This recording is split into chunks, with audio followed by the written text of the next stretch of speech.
Uma entrevistada especial na linha, a deputada federal aqui por São Paulo, Renata Abreu, que é presidente nacional do Podemos, o mesmo partido dos senadores Álvaro Dias, aqui de São Paulo, que foi candidato à presidência da República em 2018, do senador Lazier Martins, lá do Rio Grande do Sul. Boa noite, Renata Abreu, muito obrigado pela sua participação em Pingos nos Is. Boa noite, Felipe, boa noite, Augusto. É uma alegria estar com vocês aí nesse programa maravilhoso, viu?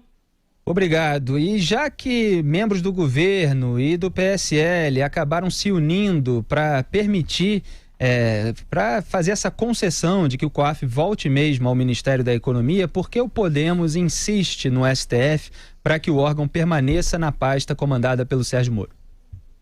Isso, na verdade, é um retrocesso para o Brasil. A gente sabe que o governo ficou encurralado, em que pese daria tempo, sim, de voltar à medida provisória, e existe uma inconstitucionalidade de fato nessa questão, porque é uma atribuição exclusiva do presidente da República a questão da reforma administrativa, salvo se ela implicar em redução ou criação de órgãos. Então, a simples transferência do COAF, do Ministério da Justiça, do Ministério da Economia para o Ministério da Justiça, é uma atribuição exclusiva do presidente da República, que inclusive poderia ter sido feita por meio de decreto.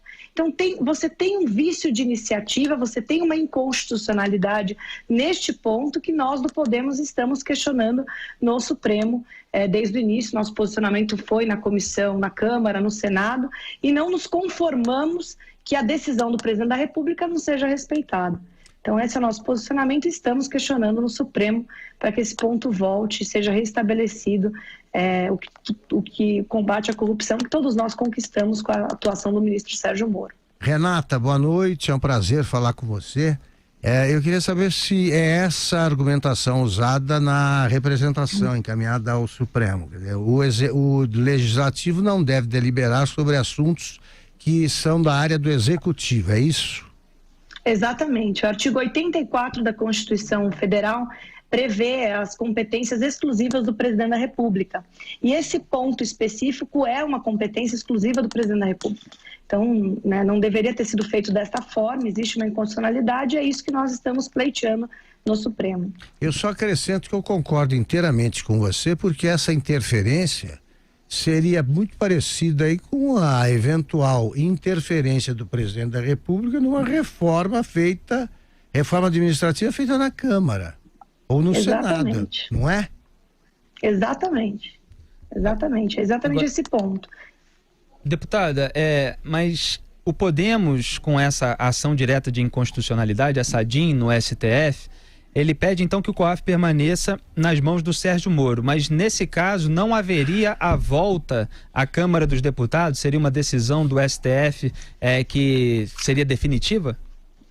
Que a decisão do presidente da República que fez essa alteração seja respeitada, porque é uma competência dele. Inclusive, ele editou um decreto no início do ano fazendo essa alteração. Não entendi por que foi para medida provisória, porque ele poderia ter feito isso. Acho que, como ele estava tratando da reforma administrativa como um todo, ele colocou isso lá e deu margem para o parlamento mudar um ponto que é uma iniciativa do presidente.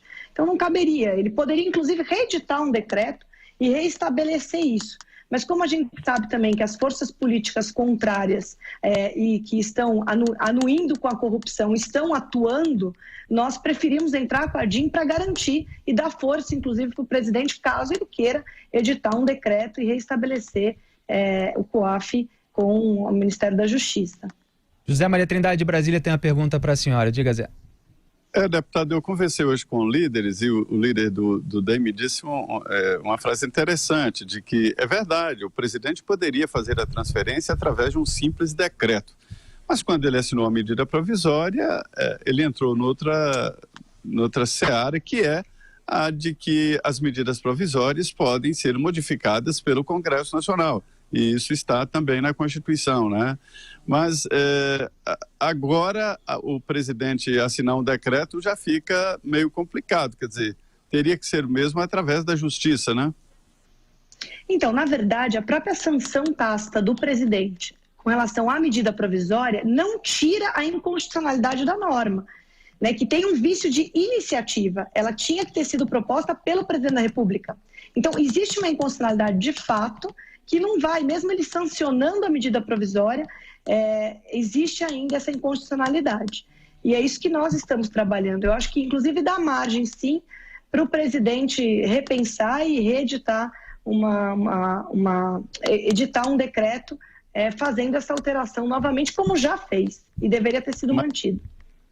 Mas é que aí colocaria o decreto hierarquicamente superior a uma lei, né, que veio através de uma medida provisória. Isso é impossível, difícil.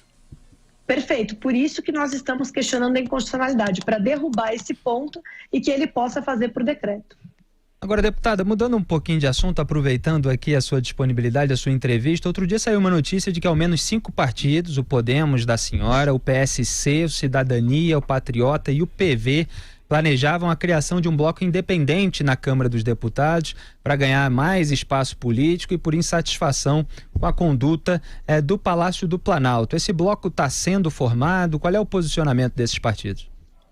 Sim, inclusive nós estamos fazendo reuniões permanentes, é um bloco de partidos e parlamentares, estamos inclusive estendendo uma frente parlamentar dos parlamentares independentes para debater os pontos de uma forma independente. Não é base de governo e muito menos oposição, mas discutindo o Brasil. Então nós estamos fazendo reuniões frequentes, porque parece que no Brasil só existe PSL, oposição e centrão. Não existe nada além disso, e não é verdade. Então, o Brasil tem um caminho de centro ideológico que precisa ser restabelecido para que não fique no radicalismo dos extremos e que a gente possa, com responsabilidade e não, de fato, com negociações, com balcão de negócio, reconstruir uma pauta que recupere a credibilidade do Brasil, que combata, de fato, a corrupção. E essa imparcialidade é muito importante. Esse bloco existe, está participando de reuniões todas as semanas, e nós estamos debatendo ponto a ponto das pautas que chegam no Congresso Nacional. E qual é o posicionamento médio nesse bloco em relação ao tema principal nesse momento do país, que é a reforma da Previdência? Olha, majoritariamente somos favoráveis. Tem um partido, que é o PV, que está mais dividido, está mais contrário, mas na sua maioria é favorável, com algumas alterações. Por exemplo, no caso do Podemos, nós defendemos a permanência dos professores na aposentadoria especial, porque inclusive é um projeto do senador Álvaro Dias, a questão do BPC, do trabalhador rural, que são pontos que eu acho que inclusive o próprio governo já superou e deve alterar no projeto. Então, com relação a isso, está meio que unânime a questão da reforma da Previdência com esses ajustes. E só para registrar, o Partido Novo, a notícia era de que havia se aproximado dessas conversas, que juntos esses 6 partidos somam 43 dos 513 deputados federais. O Partido Novo realmente se aproximou? Como é que está a formação? Sim, ele está participando dessas reuniões também, engajando pauta a pauta. Está sendo muito produtivo, viu?